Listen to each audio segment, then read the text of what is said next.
अरे सोची सोची जिया हमरो काहे घबराता दरोगा जी हो। 4 दिन से पियवा बन पाता दरोगा जी हो। 4 दिन से पियवा बन पाता।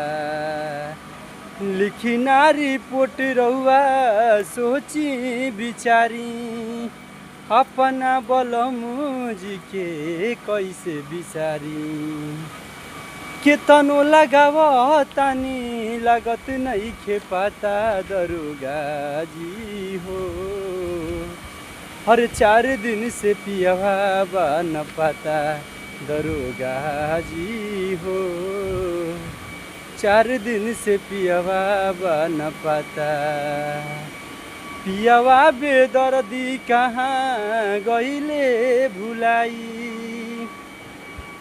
बिरह के आग हम कैसे बुझाई। उनके खातिर रोवे ननका, उनके खातिर रोवे ननका।